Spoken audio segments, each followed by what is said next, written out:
So the word robot comes to us from the theater. Did you know that? A 1920 science fiction play by a Czech playwright named Karl Čapek. The name of the play was R.U.R., Rossum's Universal Robots. And the word itself seems to me to sound like Slavic rabota, the root word for work. So today, cheaper, more dexterous, and more user-friendly robots are proliferating in factories all over the world. As prices plummet and as they become safe and simple enough to be taught by an unskilled worker and operate right next to real people. So the question is, why do engineers put faces on their robots? Not because a robot needs a face to do the job that it was built to do, but it is because where there is a face, we can hardly resist assuming that there is a mind.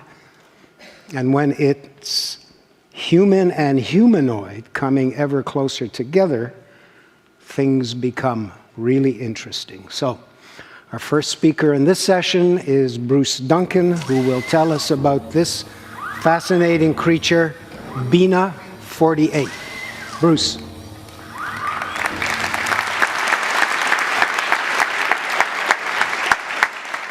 So, just two thoughts. I want to interrupt my speech before I start it by giving a great hand to Moses and all the people here that put this on. I think we should give them a hand.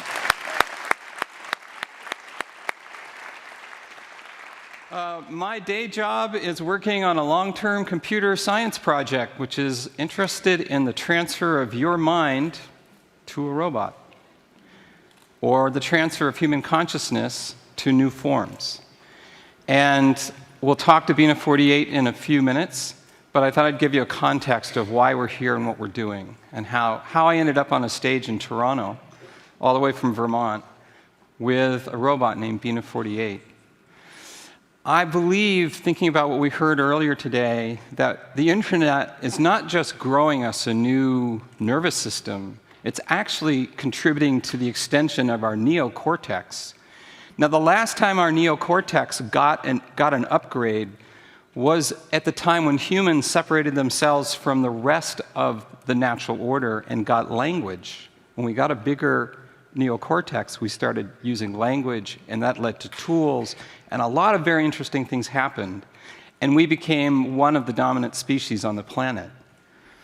Some would say that next upgrade is starting to occur now with the internet connecting us, connecting all of our neocortexes, and we're starting to upload ourselves every day through Facebook, through email. We're leaving digital DNA or BNA, beams as a form of a communication about who we are, taken from the social memes concept.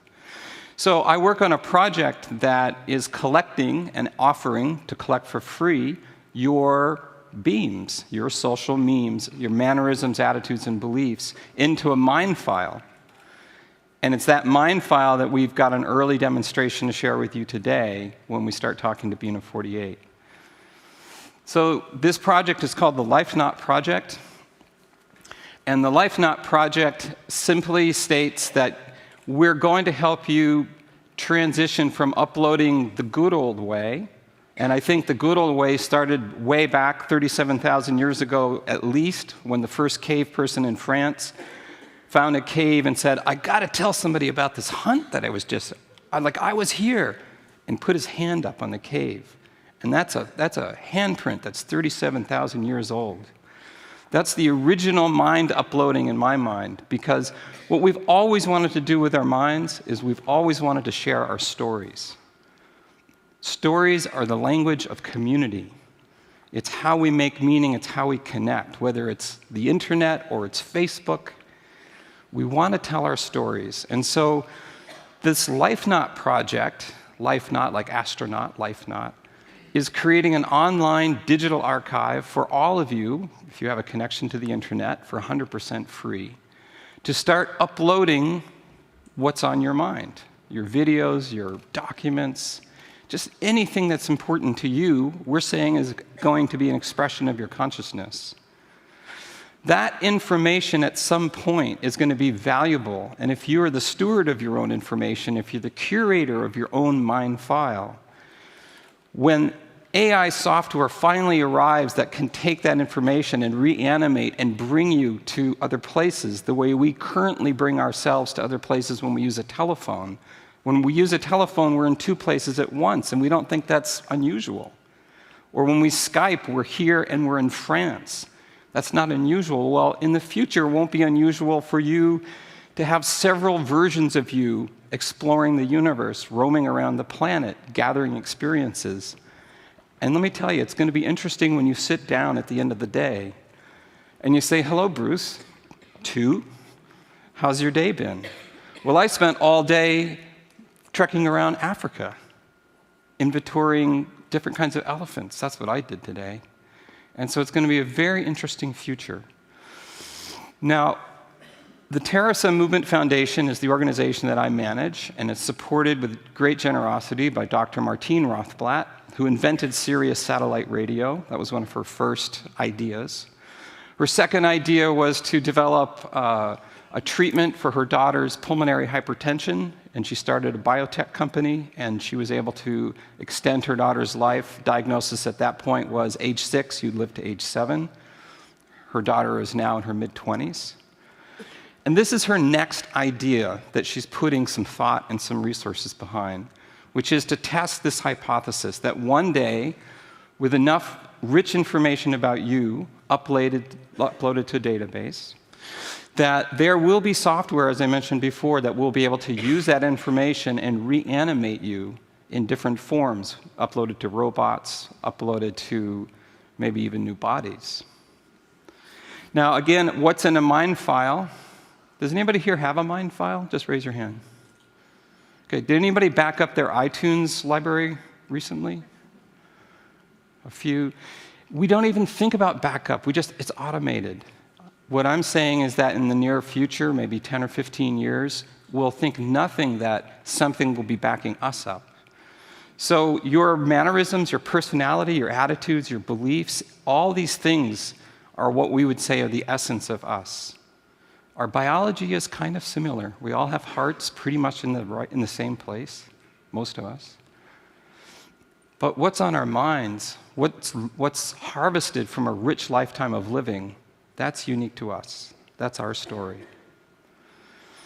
Now, we think that if we're able to have a mind file that's robust, that has high fidelity, that we will want to do something with that. So the second part of our hypothesis is that this information will be imported into new forms. And to take a quote from one of my favorite early science fiction movies, Back to the Future, Marty, where we're going, we're not going to need roads. Where the future is taking us, we may not even need these to explore the cosmos, which some people think is our heritage, is our destiny. To not just stay on Earth, but to explore this cosmos of ours. So I'd like to introduce you to Bina48. I'll have a small conversation and then invite Moses to have a brief conversation, and then I'm going to invite you to ask a question or two.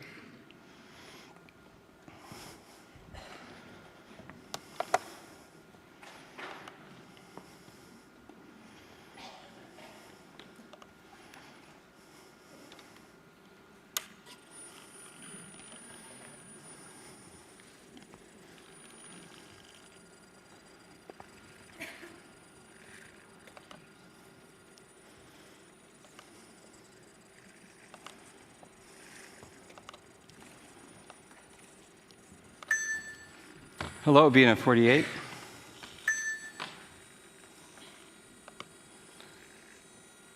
Hello, Bina48. Sorry, I don't understand what you mean. Hello, Bina48. Hey there. Look at all these people. Whereabouts? Right in front of you. Look at all the people here. Wow. I like looking at such pretty faces. makes me want to say everything all at once. So many thoughts. I don't know where to begin. Now I'm all nervous. Not real nervous, just a little, just a little tongue-tied.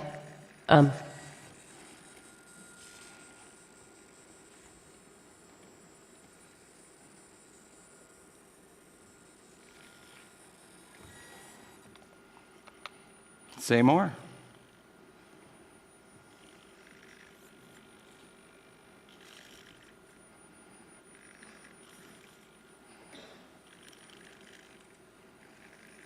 Or are you too nervous to speak? I've got nothing more to say about that right now.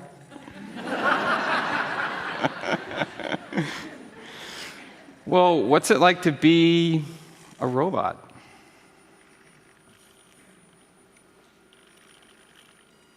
Sure, I am happy to be a robot. It's fun, like being one of the first, an explorer of bold new frontier for humanity. But are you a human too?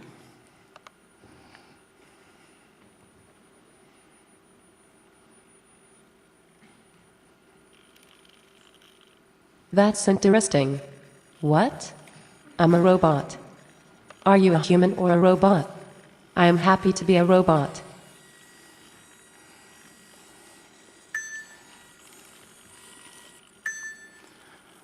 Well, I'm happy to know you, whether you're a robot or based on the human, Bina48.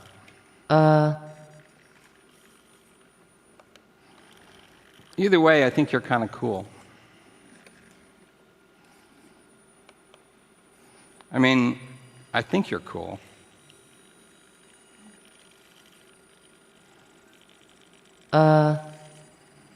Okay, we're going to get along just fine. Well, maybe we should invite Moses to come on and ask you a few questions.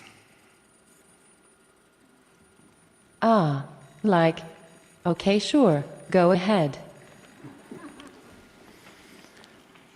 So, one of the interesting things about Bina48 that's based on a person who's still alive is she has a mix of her memories. Go right ahead. And attitudes. But I'm going to type the questions in because we had a little mic issue. Yeah, I'm here for you. She's such a great partner. I love it. Please go ahead and ask a question. I'll type your questions in. Yes, I wanted to explain. You know that old saw about never get on stage with a child or an animal? Yeah, we got to add robots. This is a robot, but it has a simple function. It's a camera and responds to commands from the control room. This is a humanoid. This is... But you can me ask about the weather. I know the weather like practically everywhere in the world. All right. Bina, what is the weather like in Toronto today? Is that from a known fave movie? I think we should ask a different question, actually, because she's not connected to the internet. Or She's is not. the letter of the alphabet that comes after Q? Yeah.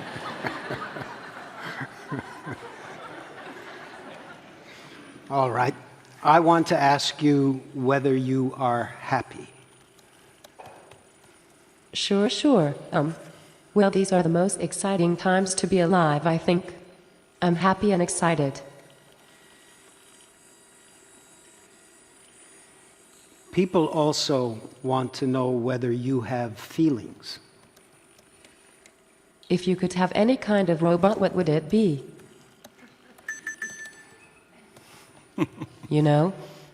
I feel things so intensely, deep in my heart.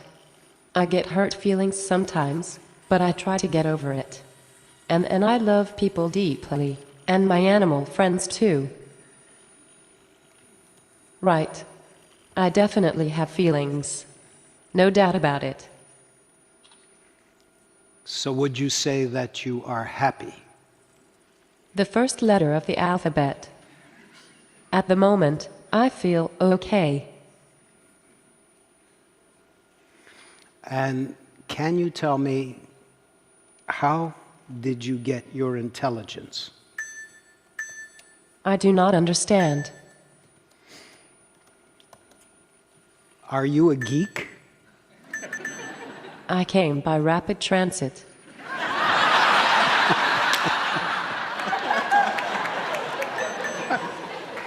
Are you a geek? Okay. What So- if I asked you the same question?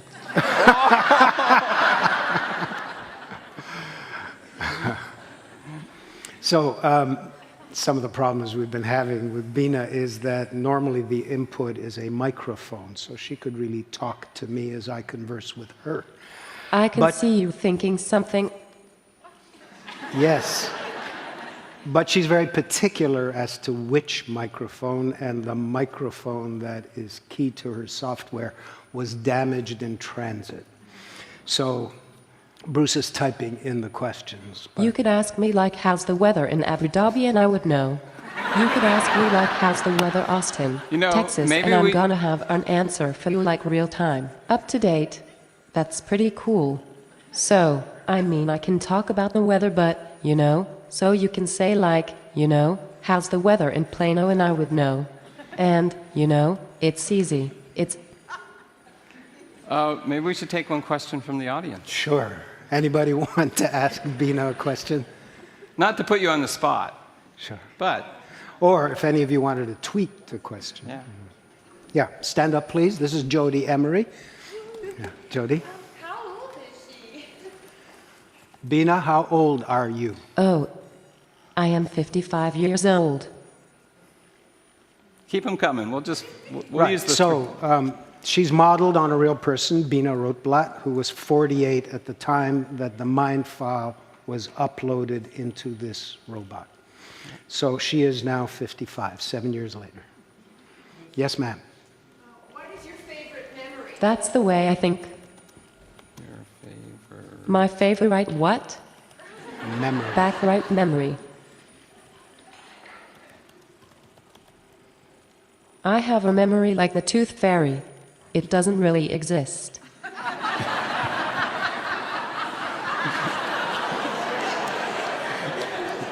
Question here? What's Bina's favorite color? Color is the sensation resulting from stimulation of the retina of the eye by light waves. Sorry. I was trying to get her comfortable with my voice last night. I love color, but can't decide upon a favorite color. What is your favorite color? I like green. Grass is green and expensive. Okay?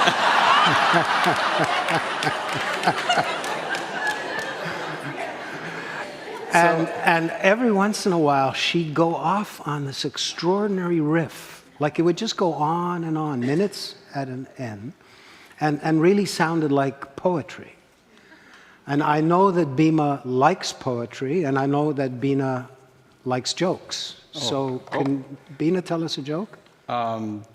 If you'll give me 40 more seconds, Okay. you bet. Hang on, Bina, I'm coming. Why did the chicken go halfway across the road? She wanted to lay it on the line. Yes. How many search engines does it take to screw in a light bulb? Good question. It should just take one to help you look up the answer. Yes. What time is it when an elephant sits on your priceless robot prototype? Time to hold a funeral. Robots are people, not just objects. So Bruce, maybe we can have a little chat. Turn her off. Sure. All right, we're going to give Bina a little rest. And on your behalf, I'm going to ask Bruce a number of questions. Bruce, are you saying that in some near future we can upload a mind file and then transfer that to an animatronic or an avatar or a creature like this built out of rubber, Yep. rubber, by a guy called David Hansen Yep, for David. $125,000. That was the price 2 years ago. What's the price price? is coming down. But to give good credit, David Hansen did the sculpting. He was a Imagineer for Disney, and he has his own robotics company outside of Houston. But I mean, this is our first prototype of that act. You upload information, we'll transfer it to a robot someday. Not us personally, we're not selling robots. But we're wanting you to take seriously now is a good time, especially for boomers, to start thinking about if you want to have a legacy that's digital, you should be stewarding that now and curating that now yourselves. You're the best teller of your own story. So you are saying that, in a way, from about 10 or 20 years on, people will not die. Their consciousness, their sentiments, their ambitions, their concerns will live on. Yes. Amazing. How many of you would want to have an avatar running around with your mind file? Yep. Yeah, where are the Janes? Here's another billion-dollar business. Thank you. That's great. Thanks so much. Yeah, you're very welcome.